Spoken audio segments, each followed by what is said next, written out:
क्या कभी आपने देखा है हींग कैसे बनता है? और आपको पता है ये किस चीज से बनता है? कुछ लोगों का मानना है कि हींग पहाड़ों में पत्थर के रूप में पाए जाते हैं, लेकिन ऐसा बिल्कुल नहीं है। दरअसल हींग की खेती की जाती है। और आपकी जानकारी के लिए बता दूं कि हींग की खेती पहले भारत में नहीं की जाती थी, लेकिन अब भारत में भी पंजाब, कश्मीर, हिमाचल प्रदेश और लद्दाख जैसे प्रदेशों में धीरे धीरे हींग की खेती शुरू हो रही है।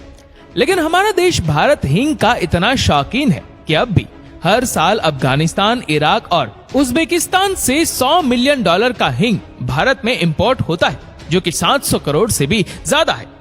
दोस्तों, हींग का पौधा दिखने में कुछ सरसों के फूल जैसा दिखता है, लेकिन यह गाजर और मूली के पौधे की श्रेणी में आता है। एक बार खेतों में हींग के बीज बो देने के बाद ये पौधे 4-5 सालों के बाद हींग देने लायक तैयार होते हैं और एक पौधे से ही करीब आधा किलो हींग निकलता है। इन सब प्रोसेस को कंप्लीट होने में 4 से 5 साल का समय लगता है, इसीलिए हींग इतना महंगा होता है। इंडिया में जो प्योर हींग का कच्चा माल इंपोर्ट होता है, उसकी कीमत करीब 35 से 40 हजार होती है। चलिए अब हींग बनने की प्रोसेस को समझ लेते हैं। दरअसल हींग के पौधे में किसी फल या फूल से हींग तैयार नहीं किया जाता।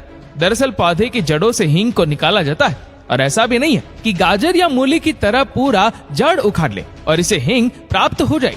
दरअसल इस पौधे की जड़ों में कट लगाया जाता है, जिससे कि गोंद जैसा चिपचिपा गाढ़ा पदार्थ निकलता है और इसको कंटेनर में जमा कर लेते हैं, और यही हींग का कच्चा माल होता है। लेकिन अभी ये खाने लायक नहीं है, क्योंकि आपको पता होगा कि हींग की तासीर गर्म होती है। खाने में चुटकी भर हींग डालने से ही पूरे खाने में हींग का स्वाद फैल जाता है। इसीलिए अभी ये पौधे से निकला हींग इतना ज्यादा कड़ा है कि आप इसे अभी खाने में डाल ही नहीं सकते। इसीलिए इस प्योर हींग के स्वाद को कम करने या उसे डाइल्यूट करने के लिए उसमें स्टार्च या चावल के आटे को मिलाया जाता है, जिससे हींग का स्वाद इन आटे में मिलकर कम हो जाता है, जिससे हम अपने चुटकी भर के अंदाजे से खाने में सही स्वाद लायक आटे डाल सकेंगे। और हींग में इन स्टार्च या चावल के आटे को मिलाने के बाद उसका पेड़ा तैयार कर लिया जाता है और उसे धूप में सूखने के लिए छोड़ देते हैं।